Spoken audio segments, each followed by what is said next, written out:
হরিণ কিংবা প্রজাপতির মতো নানান মানে ওই পিঁপড়ারও অনেক ভেরিয়েশন ছিল, কিন্তু এখন আমরা বৈচিত্র্য থাক দূরের কথা, আমরা কিন্তু সেখানে অনেক প্রাণ প্রজাতি দেখি না। আমরা ব্যাঙ কিংবা সাপ সচরাচর এখন আর চোখেই পড়ে না, এবং প্রজাপতি দেখলে আমরা একটু অবাক হই যে আসলে এগুলোর মূলে যে প্রাকৃতিক যে সম্পদগুলো, প্রাকৃতিক সম্পদ বলতে ন্যাচারাল সিস্টেম যেভাবে চলে। আপনি দেখেন আমি 5টা জিনিসকে একটু সংক্ষিপ্ত করে ফেলছি, কারণ জলবায়ুর বিষয়টা এত বড় বিষয় যে এটাকে ধরার জন্য আমাদেরকে কিছু নির্দিষ্ট জায়গায় চলে আসতে হয়।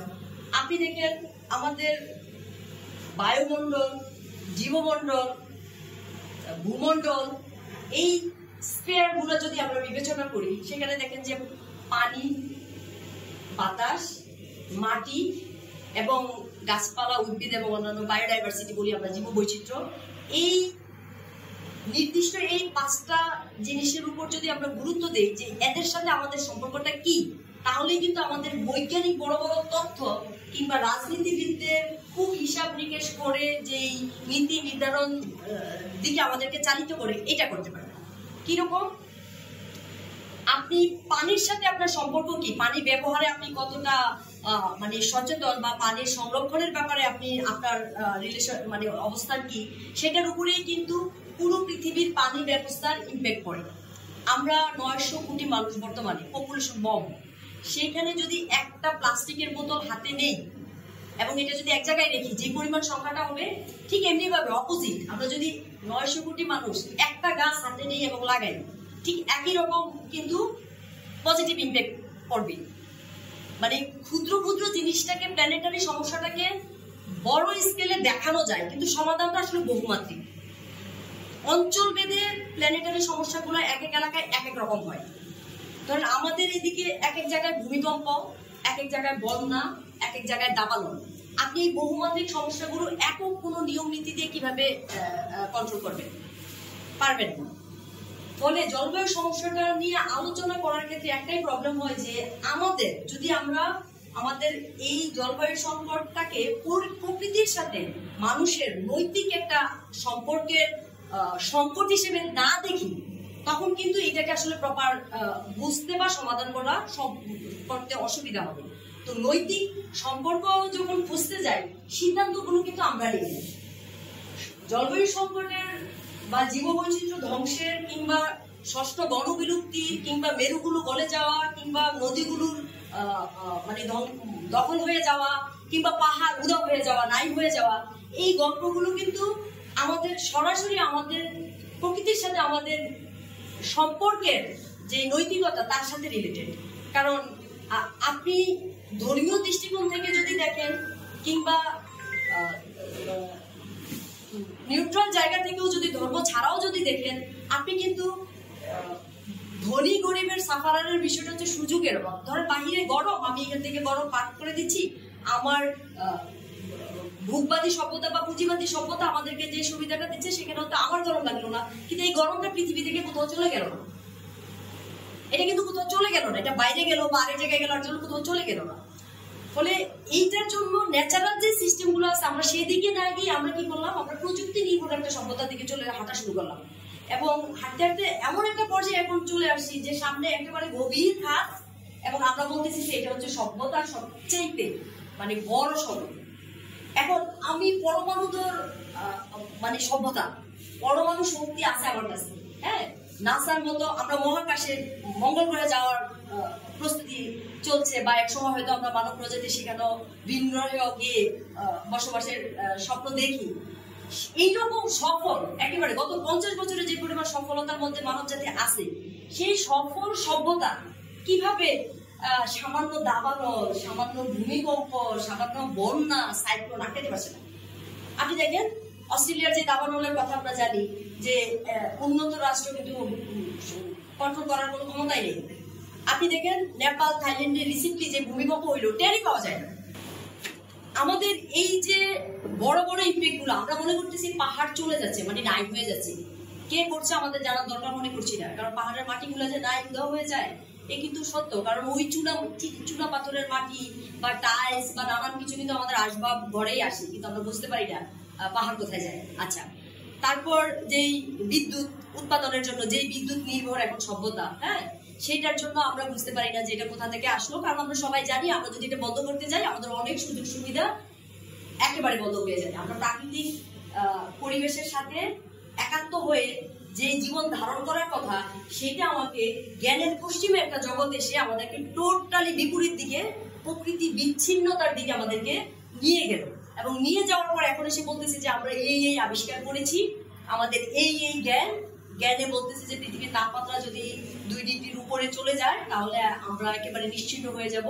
অলরেডি এই 6ষ্ঠ বনবিলুপ্তি চলতেছে, যে 1/3 প্রাণ প্রজাতি বিলুপ্ত হয়ে গেছে। অলরেডি মেরুর বরফগুলো গলে গেছে, অলরেডি সমুদ্র পৃষ্ঠের উচ্চতা বেড়ে গেছে, দ্বীপ রাষ্ট্রগুলো ডুবে যাচ্ছে। এইরকম বড় বড় ক্রাইসিস গুলো তৈরি করার পরে বর্তমান সভ্যতা আমাদেরকে বলতেছে যে আমাদের বিজ্ঞান প্রযুক্তি দিয়ে আমরা এই জিনিসগুলো জানতে পারছি, কারণ সমুদ্র তলায় কি আছে কিংবা বায়ুমণ্ডলে কি আছে এটা কিন্তু এমনিতে আমাদের জানার সাধ্যের মধ্যে ছিল না। কিন্তু ভালো কথা, এত নলেজ এত জ্ঞান অর্জন করার পর এখন সবচেয়ে বড় কথা হচ্ছে যে এইটা চালানোর মতো নাকি চালক নেই। This is the biggest crisis, যাকে এমন একটা সভ্যতার এমন এক জ্ঞান গরিমা তৈরি করছে যে যে জ্ঞানের অহংকারে আপনি পুরো পৃথিবীকে আধিপত্য কায়েম করে রাখছেন, হ্যাঁ, এখন এসে বলতেছেন যে এটা যে মোরাল একটা চালক লাগবে, সেই চালকটা না, নৈতিক সত্তা নেই। তখন বলতেছেন এই অ্যানথ্রোপোজেনিক ক্লাইমেট ক্রাইসিস যেগুলো মানব কার্যক্রমের কারণে হয়েছে, বিজ্ঞানী পল বুকম্যান 2000 সালে আর কি, ওনারা তখন এই ধারণাকে নেচার সায়েন্সে বলছিল যে human activities have become so profound and long lasting that we are living in the Anthropocene, যে আমরা আমাদের ইন্টেলেক্টটা এত বেশি গুরুত্বপূর্ণভাবে ভূস্তরে ছাপ ফেলতেছে যে আমরা যদি নাও থাকি তাহলেও এই ছাপটা স্থায়ীভাবে থেকে যায়। এইটা হচ্ছে মানব প্রভাবিত একটা সময়। এখন মানব প্রভাবিত সময় আমাদেরকে বাধ্য করতেছে নতুন করে ভাবতে নিজেদেরকে যে মানবতাটা প্রকৃতিতে কোন জায়গায় থাকবে। তখন আমাদেরকে একটা নৈতিক এবং আধ্যাত্মিক দৃষ্টিভঙ্গির পুনর্মূল্যায়ন দরকার লাগতেছে। জলবায়ু সংকট মোকাবেলায় আমাদের শুধুমাত্র বৈজ্ঞানিক এবং রাজনৈতিক সমাধান দিয়ে যথেষ্ট হচ্ছে না। তাপমাত্রা কমানো যাচ্ছে না, তারপর অন্যান্য যত রকমের বন ধ্বংস কমানো যাচ্ছে না, নদীগুলো উদ্ধার করা যাচ্ছে না, এবং মেরুর গলা কমানো যাচ্ছে না। এতক্ষণ যে ক্রাইসিস গুলো বায়োডাইভার্সিটি থেকে শুরু করে সবগুলো ক্রাইসিস ডে বাই ডে কেবল বাড়ছে। এবং আমরা প্রযুক্তির প্রতি এত পরিমাণ অ্যাক্সেসরিজ, প্রযুক্তি নির্ভরতার দিকে এত বেশি চলে যাচ্ছে, আমরা মনে করছি যে প্রযুক্তি দিয়ে আমরা একসময় এগুলো সমাধান করে ফেলব, এবং এটা একটা ইলিউশন। এবং আমরা এই ইলিউশনে ঢোকার আগে আমরা মনে করছি যে আমাদের পশ্চিমা জ্ঞান আমাদেরকে যেদিকে নিতে চাচ্ছে এটা আসলে শুধু ওরা ডুববে না, আমাদেরকে অলরেডি ডুবে গেছে। সেটা সাম্রাজ্যবাদী মোড়কে হোক, সেটা প্রযুক্তির মোড়কে হোক, সেটা বৈজ্ঞানিক মোড়কে হোক, যেভাবেই হোক, তারা আমাকে অলরেডি এই পৃথিবী যদি বসবাস করার অযোগ্য হয়ে ওঠে, সেটা ধনীর জন্য যেমন সত্য, একজন গরিবের জন্য কিন্তু সেটা সত্য।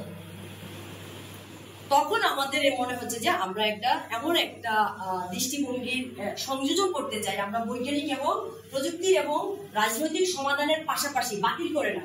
আমি অনেক মুসলিম পরিবেশবাদী দার্শনিক বা সেই পুরনো আমলের ধর্ম দর্শন এবং বিজ্ঞানের মধ্যে যে ক্রাইসিসটা, সেটাকে আমি একটা সমন্বয়ের জায়গা থেকে দেখতে চাই এবং বলতে চাই যে আসলে এই সমাধান, এই সংকটটাকে যদি আমরা প্রকৃতির সাথে মানুষ এবং নেচারের সম্পর্কের ক্রাইসিস হিসেবে দেখি, তাহলে আমরা পশ্চিমা জ্ঞানের অন্ধ অনুকরণ না করেও একটা বেঁচে থাকার জন্য একটা হারমোনিয়াস প্রকৃতির সাথে একটা মানে সামঞ্জস্য রক্ষাকারী একটা জীবন ব্যবস্থা আমরা যেতে পারি।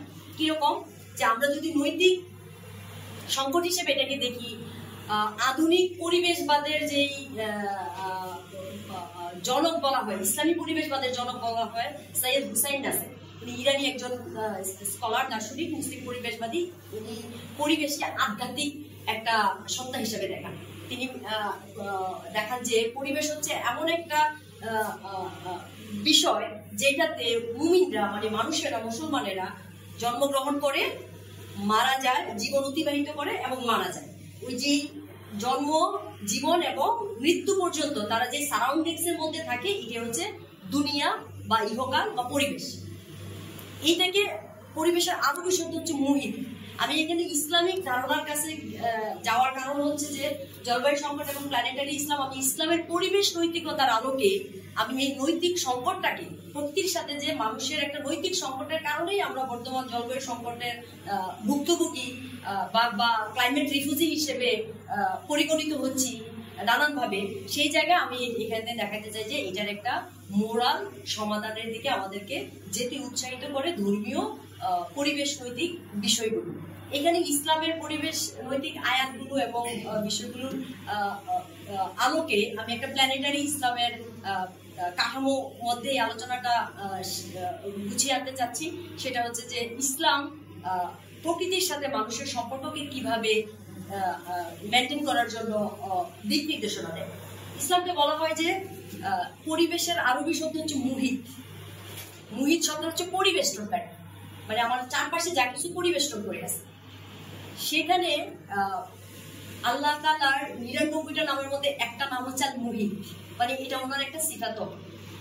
এই বলা হয় যে তাওহীদ, ইসলামিক তাওহীদ যে ধারণাটা, সেখানে আমি এক নম্বরে এই ঐক্য, আমি যে তিনটা এখানে ঐক্য, দায় এবং দরদ, আমি খুবই সংক্ষেপে এগুলো একটু টাচ করে যাচ্ছি যে ঐক্যের জায়গায় আমি এই প্ল্যানেটারি ইসলাম এবং জলবায়ু সম্পর্কে একটু কানেক্ট করে দেখাতে চাচ্ছি যে ঐক্যের জায়গা হচ্ছে তাওহীদি ঐক্য।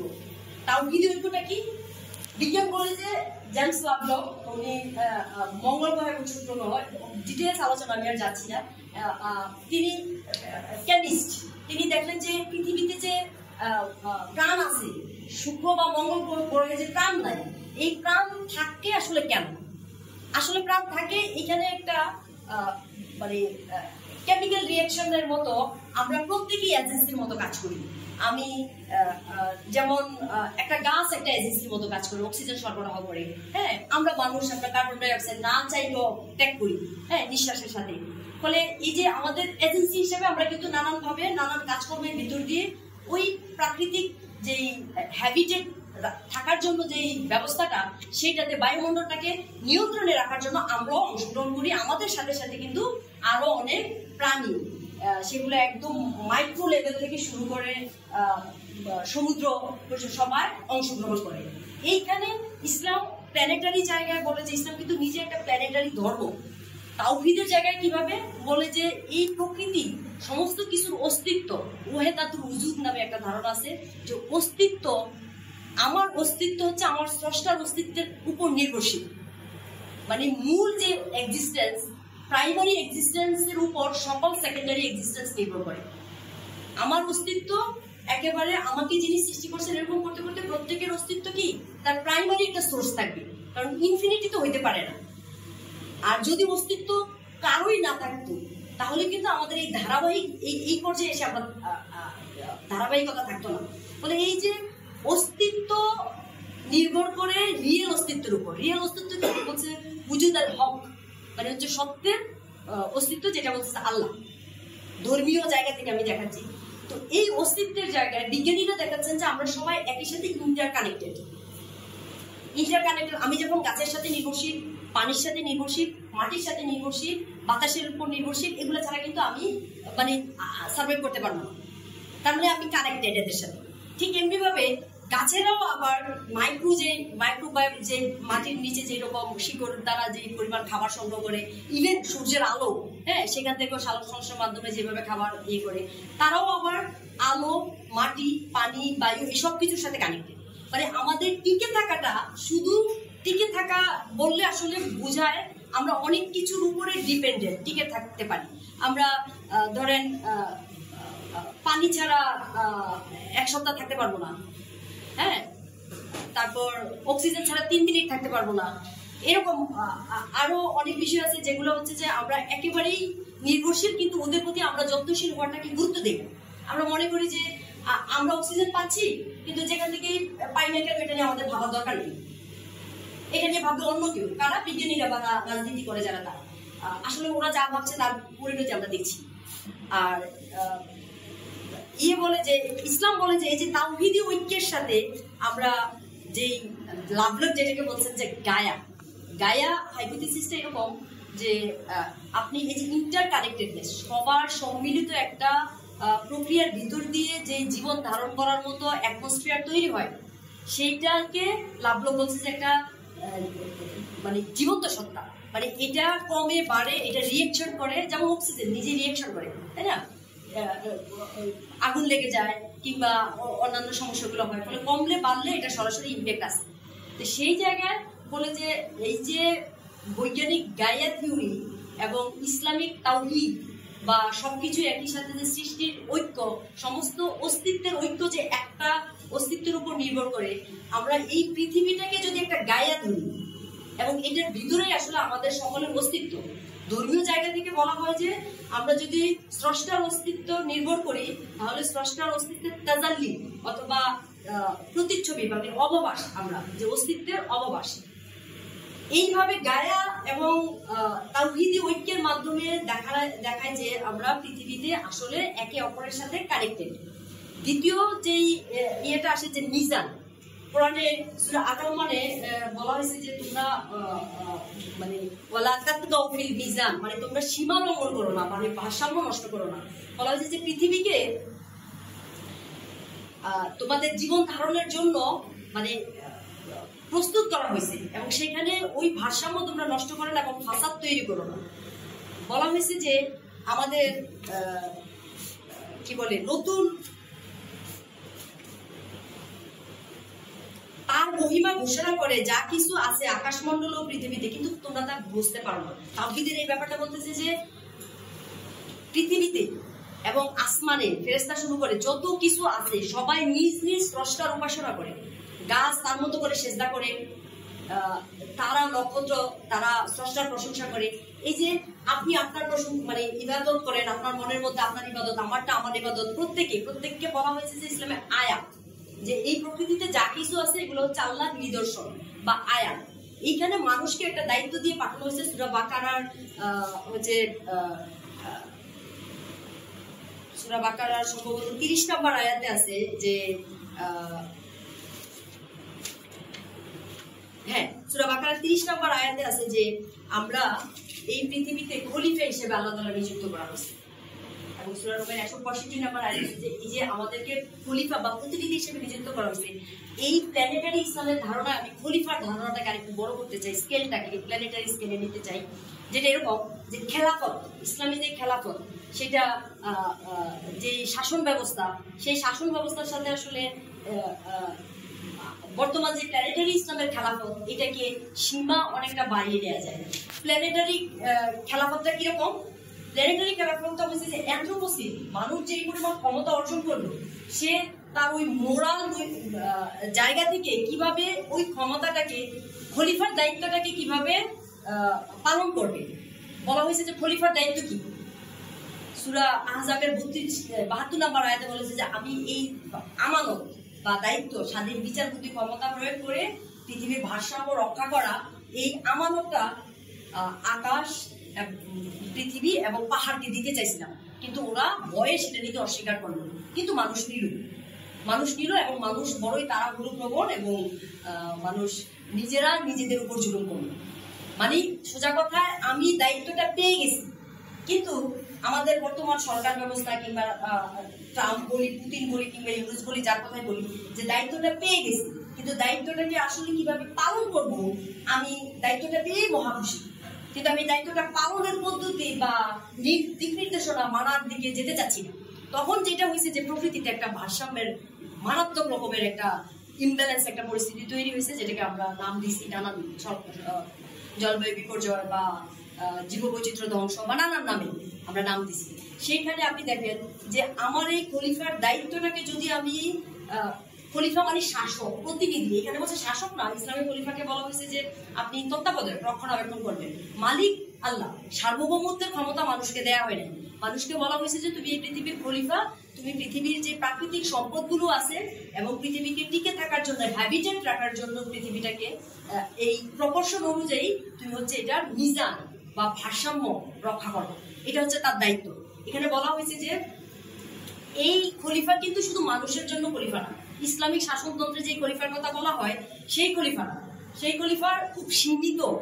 এখন আমরা এসে জাগতিক স্কেলে গিয়ে দেখি যে খলিফার এটা খুব সীমিত হয়ে গেছে। কিভাবে এখানে বলা হয়েছে যে তোমাদের মতো পৃথিবীতে যত রকমের সৃষ্টি আছে, প্রজাতি আছে, সবাই তোমাদের মতো আর কি সম্প্রদায়, মানে স্পেসিস বলে যেটাকে, যে সবাই কৌম। এই কাউম মানে একটা আশরাফুল মাখলুকাত, আসলে ওই 18,000 মাখলুকাতের মধ্যেই তো সেরা, তাই না? মানুষকে আশরাফুল মাখলুকাত বলা হয়, তাহলে বাকি মাখলুকাত কোথায়?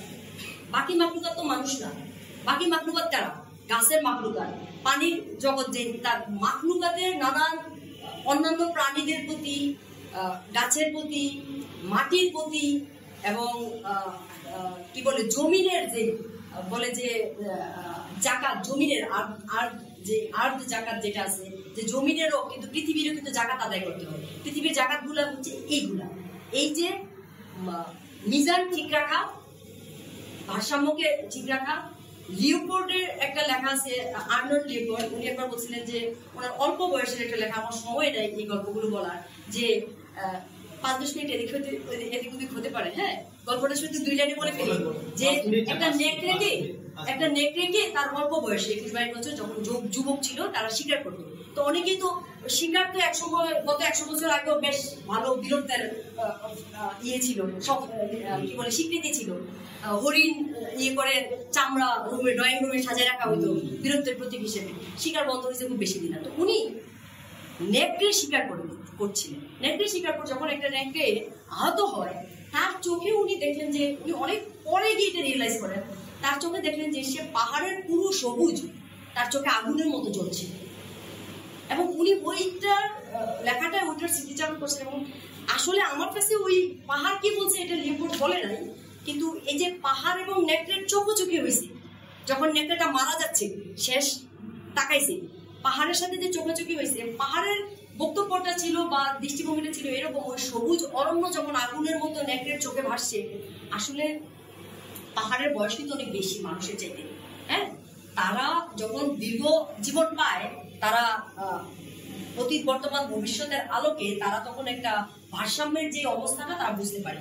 নেকড়ে মারা গেলে যত ক্ষতি হয়, তার চেয়ে বেশি যখন হরিণ বেড়ে যায় তার চেয়ে বেশি ক্ষতি হয়। কারণ হরিণ ওখানকার গাছপালা যা আছে সেগুলোকে ক্ষয়ক্ষতি করার প্রায় 1 যুগ লেগে যায়, সেই অঞ্চলটা আবার ওই গাছপালা দিয়ে পূরণ হইতে। কিন্তু হরিণ যদি নেকড়ে খেয়ে ফেলে, সেটাও তো 1-2 বছরে আবার মানে রিকভার হয়ে যায়। কিন্তু হরিণ যে ধ্বংসটা করে সেটা কিন্তু 10-12 বছর লাগে। এই যে মেজারমেন্টের আপনি কিভাবে মূল্যায়ন মানে মিজানটা ঠিক রাখবেন, এটা পাহাড় তখন আমার কাছে মনে হয়েছে পাহাড় ঠিক ওই সূরা আহজাবের ওই 72 নম্বর ওই আছে, মানুষ বড়ই মানে জালিম, এবং সে নিজেদের উপরে আসলে জালিম হলো, দায়িত্ব পাইলো কিন্তু আসলে দায়িত্বটাকে প্রপার ভাবে ব্যবহার না করে সম্পূর্ণ মানব উন্নয়ন কেন্দ্রিকতা ব্যবহার করা শুরু করলো। আপনি পাহাড় উন্নয়ন, নদী উন্নয়ন কিংবা গাছের সংরক্ষণ, এইসবের বিষয়ের দিকে সে যাওয়ার প্রয়োজনীয়তা বোধ করো না। অথচ তাকে আশরাফুল মাখলুকাত বা খলিফা বা যত রকমের মানবিক বিশেষণে আপনি শুধু মানবিকতা দিয়েও যদি আপনি তাকে মূল্যায়ন করতে চান, তাহলে কিন্তু তাকে অন্য প্রাণীদের প্রতিও মানবিক হইতে হবে। শুধু মানুষের প্রতি মানবিকতা খুব সীমিত হয়ে যায়, তাই না? মানুষের জন্য মানবিকতা তো পর্যাপ্ত হচ্ছে না, শুধু এই কারণে যে মানবিকতাটাকে আমরা আত্মকেন্দ্রিক, স্বার্থকেন্দ্রিক, উন্নয়ন কেন্দ্রিক এইসব নানান ভোগবাদী ধারণার মধ্যে আটকাই ফেলছি। এইখানে এই সমগ্র জাতি মানে মানুষ ছাড়াও অন্যান্য যত সৃষ্টি আছে সবাইকে বলা হচ্ছে যে কাউন, মানে সম্প্রদায়, তারাও তোমাদের মতোই এক একটি সম্প্রদায়। জলবায়ু সম্পর্কে সম্ভবত সবচেয়ে পুরনো মিথ হচ্ছে নূহের প্লাবন। আপনি নূহের প্লাবন দেখেন যে প্রাকৃতিক বিপর্যয়, কিংবা আদ, সামুদ বংশ, ফেরাউন বংশ, নমরুদ, যাদের কথা বলবেন যে অনেক অনেক, এবং রিসেন্ট যে সভ্যতাগুলো ভারতীয় সভ্যতা থেকে শুরু করে মাচু পিচু সভ্যতা থেকে শুরু করে যত রকমের সভ্যতা, ইনকা সভ্যতা, সিন্ধু সভ্যতা, যত রকমের সভ্যতার ধ্বংস, আপনি চিন্তা করে দেখেন যে যত উন্নত সভ্যতাই হোক, সেটা হচ্ছে যে প্রাকৃতিক যেই আযাব বলি আমরা, যে প্রাকৃতিক দুর্যোগ বলি, সেগুলোর সাথে সার্ভাইভ করার মতো বা টিকে থাকার মতো কোনো রেকর্ড নাই। ফলে আমরা ধরে নিচ্ছি যে আমাদের সভ্যতা টিকে যাচ্ছে। আগের সভ্যতাগুলো কিন্তু কোনোটাই টিকে নাই, এবং প্রাকৃতিক দুর্যোগের ভিতর দিয়ে সেগুলো হচ্ছে যে ধ্বংস হয়েছে। এটা আমরা সবগুলো সভ্যতার বেলায় দেখবি যে প্রাকৃতিক বিপর্যয়ের ভেতর দিয়ে সেগুলো ধ্বংস হয়েছে।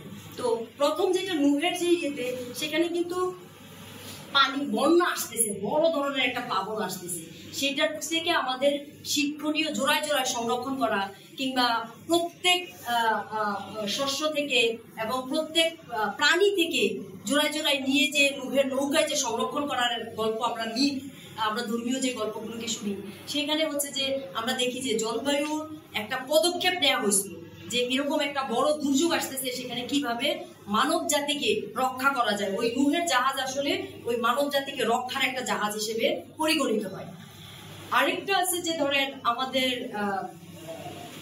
সালেহ আলাইহিস সালামের একটা গল্প আছে যে পানির সংকট হচ্ছিল, তখন ওই সংকটে উট খাবে একদিন আর বাকি 5 দিন ধরে আমরা মানুষেরা খাবে, কিন্তু দেখা গেছে ওই সম্প্রদায় ওটা মানেনি, যে পশু পাখিদেরও যে পানির চাহিদা থাকে এবং তাদের যে পানির অধিকার আছে, সেই অধিকারটা কিন্তু কোরআন ধর্মীয় এবং পৌরাণিক আয়াত দিয়া মানে প্রতিষ্ঠিত করে, যে আমার পানির অধিকার আছে, মানে পানি অপচয় না করা, নষ্ট না করা, এবং যার সবচেয়ে বেশি প্রয়োজন তাকে দেয়া, এবং সবার মধ্যে পানির জন্য সমবন্টন হয়, পশু পাখি শুধু মানুষ না। আমরা বারবার এই খেলাফত এবং ইসলামী বিষয়টাকে নারী, শিশু এবং মানব কেন্দ্রিক করতে করতে যেটা করি, যে আমরা এটা একটা প্রাকৃতিক ধর্ম, এই প্রকৃতির ধর্মটাকে 1500 বছরের উপরে টিকে আছে, কিন্তু শুধু বিশ্বাস দিয়ে না, আপনার প্রাকৃতিক নিয়মের সাথে সামঞ্জস্যশীল বইটাই টিকে আছে। তাইলে এত অধঃপতন, কারণ আমরা ধর্ম থেকেও অনেকটা দূরে চলে গেছি, আমরা শুধু প্রকৃতি থেকে দূরে গেছি, পশ্চিমারা আমাদেরকে প্রকৃতি থেকে দূরে নিছে, এটা বলেই আমরা মুক্তি পাচ্ছি না।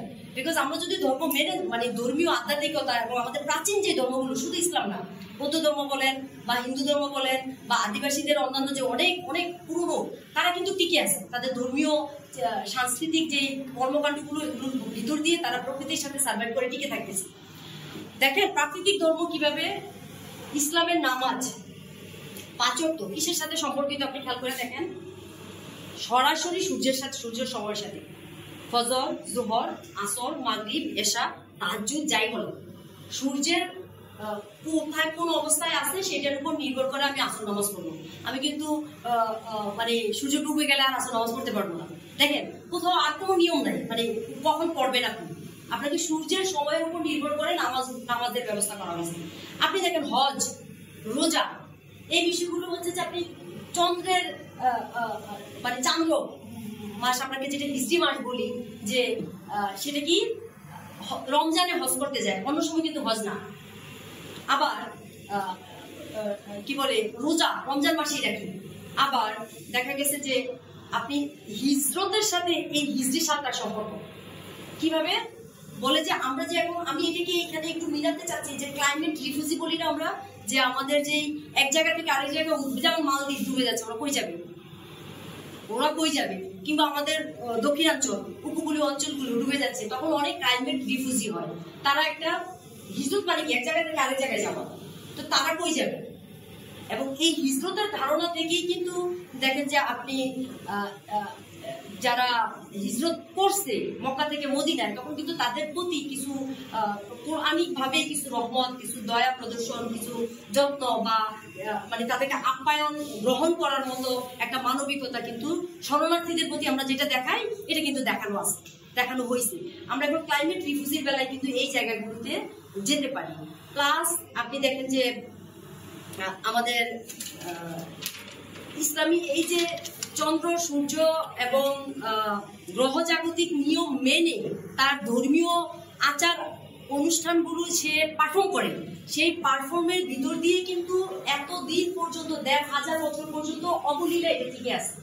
হয়তো যুদ্ধ বিগ্রহের জায়গায় বা আরো অনেক সেন্সিটিভ জায়গা আছে যেগুলো নিয়ে অনেক কথা হয়, কিন্তু নামাজের বিষয়টা নিয়ে কোনো বিতর্কের কিছু নেই। খেয়াল করে দেখেন, কিন্তু যেটা প্রাকৃতিক নিয়মের সাথে খুব মিশে গেছে দেখবেন। আপনি দেখেন পানির বিষয়টা নিয়ে ইসলাম যত রকমের, ইসলামেও কিন্তু অনেক ভাগ আছে। আমি মাদ্রাসা ব্যাকগ্রাউন্ডে পড়া বলে কিছুটা জানি, আমি অত ওইভাবে ইসলামিস্ট স্কলারদের মতো বক্তব্য দিতে দেয়া দিয়ে নাই, কিন্তু সেই জায়গা থেকে বলতে চাচ্ছি যে আপনি যদি মোরাল ফিলোসফি, নৈতিক ধর্ম, নৈতিকতা এবং আধ্যাত্মিকতার মিশ্রণ। হ্যাঁ, আপনি যদি নৈতিকতার ভিতরে এই জিনিসগুলাকে আনেন, যে বলা হয়েছে হাদিসে আছে যে গাছের গুরুত্ব, আপনি ধর্ম বাদ দিয়েও এইগুলোতে এনকারেজ হইতে পারেন। যে আপনি একটা গাছ যদি লাগান, সেটা থেকে যদি কোনো প্রাণী, কোনো মানুষ বা কেউ যদি ওইটার ফল খায়, তাহলে এটা আপনার আমল নামায় সদকা জারিয়া হিসেবে লেখা হয়। সদকা জারিয়া হচ্ছে চলমান জারিয়া, যেটা অনবরত আপনার আমল নামায় লেখা হয়। এইরকম সদকা জারিয়ার সওয়াব পাওয়া যাবে। এইটাতে মুমিনরা নিশ্চয়ই ইন্সপায়ার্ড হওয়ার কথা। আপনি দেখেন হাদিসে আছে যে রাসূল সাল্লাল্লাহু আলাইহি ওয়াসাল্লাম বলতেছেন যে বীজ, খেজুর গাছের একটা বীজ দিয়ে, যে গাছের বীজ হচ্ছে মুমিনদের মতো, মুমিনদের ঈমান বা যে বরকতময় যে মনোভাব, সেটার মতো হচ্ছে গাছেরা। কারণ আপনি যখন এটাকে আবার রোপণ করে দেন, ওইটা থেকে আরেকটা গাছ হয়ে যায়। রাসূল সাল্লাল্লাহু আলাইহি ওয়াসাল্লাম হাদিসে আছে, বুখারী শরীফের 2023 নম্বর সম্ভবত হাদিস আছে, যে আপনি কিয়ামতের আগে যদি আপনার হাতে একটা বীজ থাকে, আপনি সেটাও যেন আপনি রোপণ করে দেন। এইটাতে ওই গাছটা টিকে থাকবে সেটা বোঝায় নাই। সেটাতে বোঝানো হয়েছে যে আপনার গাছের কি পরিমাণ গুরুত্ব। শুধু অক্সিজেনের জন্যই আমরা গাছের কাছে ঋণী তা না, ফল দেওয়া, ছায়া দেওয়া থেকে শুরু করে নানানভাবে আমরা গাছের কাছে ঋণী। এবং গাছ লাগানো একটা ইবাদত। বলা হয়েছে যে ইসলামে বৃক্ষরোপণ একটা ইবাদত। এবং অন্য প্রাণীদের প্রতি হাদিসে আছে যে একজন নারী নর্তকী, তিনি হচ্ছে যে কাজ শেষে রাতের বেলা যখন বাড়ি ফিরছে, উনি একটা কুকুরকে, পিপাসার্থ একটা কুকুরকে অসুস্থ, তাকে শাড়ি আঁচল ভিজিয়ে তাকে পানি খাওয়াইছেন, এবং এই সোয়াবে আল্লাহ পাক তাকে ওনাকে মাফ করে দিয়েছেন। এবং আরেক বলা হয়েছে যে আমরা যে কোরবানি দেওয়া হয়, বলা হয়েছে পশু পাখিদের প্রতি এতটা রহম করবা যে ধারালো অস্ত্র দিয়ে যেন জবাই করা হয়, যেন তারা কম আঘাত পায়। আমরা তো আসলে খাওয়ার জন্য করি, ফুড চেঞ্জে আমরা কিন্তু খাই। আমরা যতই বলি যে কোরবানি খারাপ, কোরবানির দৃশ্যটা নৃশংস, এবং ওই নৃশংসটা দিয়েই কিন্তু এরপরে হজটা আসে, যে আপনাকে রোজা, কোরবানি এবং এই সবের ভিতর দিয়ে আপনাকে পুরো বছরে কিভাবে আপনি আসলে এগুলা থেকে শিক্ষণীয় হিসেবে নিবেন। হ্যাঁ, আপনাকে কিন্তু প্রতিদিন কোরবানি দিতে বলে না, কিন্তু আপনি প্রতিদিনই খান।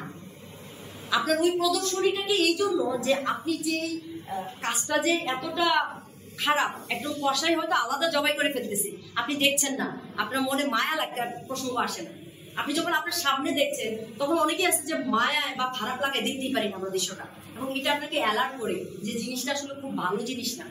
আপনাকে এটা দিয়ে পশু পাখিদের প্রতি যে নির্মম হওয়া যাবে না একটা অনুভূতি দেয়, এবং এটা বছরে একবার দেয়। খেয়াল করে দেখেন, আপনাকে প্রতিদিন দিতে পারতো যদি ধর্মীয় নিয়ম আপনাকে এটা বাধ্যতামূলক ভাবে অন্য কোনো পারপাস থাকতো, আপনাকে কিন্তু এটা শিক্ষণীয় হিসেবে, এবং রোজা 1 মাসের জন্য, যাতে খাদ্যের যে অভাব, খাবার আল্লাহ তাআলা বলছেন যে তুমি বীজ বপন করবা, কিন্তু কোন বীজ থেকে গাছ উৎপন্ন হবে এটা তুমি জানো না।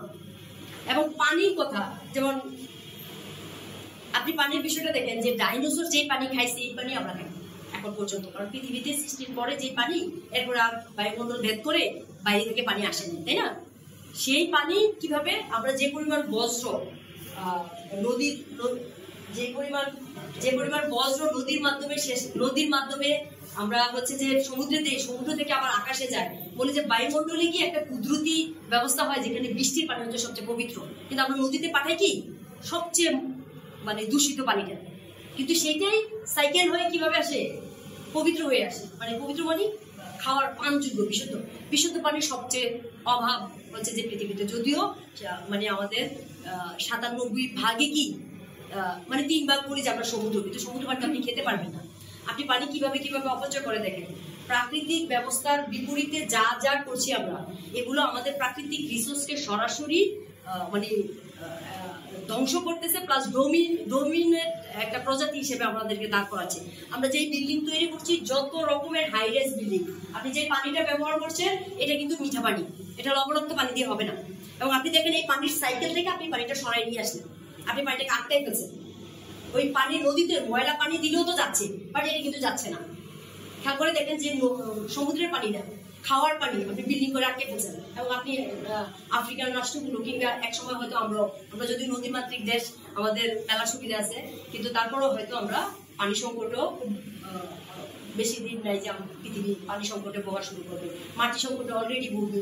আমার মা 2 দিন পর গ্রামে চলে যায়, কারণ সে ঢাকা শহরে মাটিতে পা রাখতে পারে না বলে তার গা জ্বালা করা হয়। আসলে ঢাকা শহরে মাটি কমে যাচ্ছে, কারণ আমরা কংক্রিট দিয়ে সব লেপে দিচ্ছি। ফলে মাটি, পানি এবং বায়ুমণ্ডলের যে পরিমাণ ক্ষতি আমরা করতেছি, এটা আসলে এত দীর্ঘমেয়াদী যে ক্ষতিটাও যেমন আমরা দ্রুত করতেছি, যেমন আমরা ফল সারা বছর চাই, একটা ফল আম, কিন্তু আপনাকে তো সারা বছর আম দেবে না প্রকৃতি, দিবে? আপনাকে অনেক খাদ্যদ্রব্য আছে যেগুলো আপনাকে সারা বছর দেওয়ার কথা না, কিন্তু আপনি কি করছেন? ইনস্ট্যান্ট চা, ফুড পান্ডার মতো অর্ডার দিবেন, চলে আসবেন। ফলে আপনাকে প্রতিনিয়ত সাপ্লাই দিতে গিয়ে আপনি কীটনাশক ব্যবহার করেন। কীটনাশক ব্যবহার করতে গিয়ে কি করেন? আপনি এমন কীটনাশক ব্যবহার করেন যেটাতে আপনি অনেক প্রাণী মারতে চান না, কিন্তু আপনার ওই প্রযুক্তির সচেতনতা বা অসচেতনতা যেটাই হোক, অভাবে যেটা হয় যে আপনি অনেক প্রাণী মেরে ফেলেন যেগুলো আসলে আপনি মারতে চান না। এইভাবে আমি শেষ করে আনতেছি যে গাছের এবং প্রাণ প্রকৃতি মানে প্রাণীদের এবং পানির ব্যবহার, যে তুমি নদীতেও যদি থাকো তাও পানি অপচয় করতে পারবা না, এরকম অনেক হাদিস আছে, অনেক ইসলামী দিক নির্দেশনা আছে যেটা বলে আমাদেরকে যে প্রকৃতির সাথে মানুষের সম্পর্কের একটা নৈতিক এবং স্পিরিচুয়াল একটা কানেকশন দরকার। নতুবা শুধু বৈজ্ঞানিক সমাধান বা প্রযুক্তিগত মানে রাজনৈতিক সমাধান দিয়ে জলবায়ু সংকটের মতো বহুমাত্রিক একটা সমস্যাকে মানে মোকাবেলা করা, এবং সবচেয়ে বড় কথা হচ্ছে যে আপনি সামহাও সার্ভাইভ করে গেলেন, আপনার পরবর্তী প্রজন্মের জন্য যে একটা আন্তঃপ্রজন্মের দায় থাকে সেটাকে আপনি অস্বীকার করতে পারবেন না। সেই দায়টাকে যদি আপনি মাথায় রেখে এবং প্রকৃতির সাথে নিজের সম্পর্কটাকে আরেকটু মানে ভেবে চিন্তে ব্যবহারের দিকে, কনজিউমার ভোক্তা হিসাবে কিংবা অন্যান্য জায়গায় এই প্রকৃতি বিচ্ছিন্নতাকে এড়িয়ে চলতে পারেন, তাহলে হয়তো ভবিষ্যৎ প্রজন্মের জন্য এবং আমাদের ইহকালীন এবং পরকালীন, যেহেতু ধর্ম স্পিরিচুয়াল একটা কানেকশন তৈরি করে, আমাকে পরকালে সওয়াব সদকা জারিয়া কিংবা নানান পুরস্কারের লোভ দেখায়, সেই জায়গা ছাড়াও আমি এই পৃথিবীতে বর্তমানে থাকার জন্য, বসবাসযোগ্য একটা পৃথিবী হ্যাবিটেট রাখার জন্য আমি এই জিনিসগুলোকে ফলো করলে প্রাকৃতিক সম্পদগুলোকে মানে প্রাকৃতিক যে রিসোর্স গুলোকে আমরা সম্পদ হিসেবে না দেখে যদি স্রষ্টার নেয়ামত কিংবা ট্রাস্টিং, মানে যেহেতু আমানত, মানুষ খলিফা, আমানত এগুলো রক্ষণাবেক্ষণের জায়গা থেকে দেখি, ইসলামের ইমা এবং হারেম ব্যবস্থা চালু আছে, যেখানে আমরা বলি যে খাস জমি, হ্যাঁ, এরকম যে বন্য প্রাণী এবং গাছগাছালির জন্য আলাদা করে জায়গা দেওয়া থাকে, সেই ব্যাপারগুলো যদি ফলো করি, সেক্ষেত্রে পৃথিবীর যে গভীর, পৃথিবীর না শুধু সভ্যতার যে গভীর অসুখ, হ্যাঁ, সেইটার যেমন নিরাময় সম্ভব, আমাদের নিজেদের জন্য একটা উপকার হবে অনেকটা। এরকম আমি বলে শেষ করছি যে ধরেন আমি যদি ফ্যান বা লাইটের সুইচ অফ করি, এটা আমার বিদ্যুৎ বিল কমাবে তাই না, আমার প্ল্যানেটের জন্য আসলে এনার্জি সাশ্রয় হবে। থ্যাংক ইউ, সবাইকে অনেক ধন্যবাদ।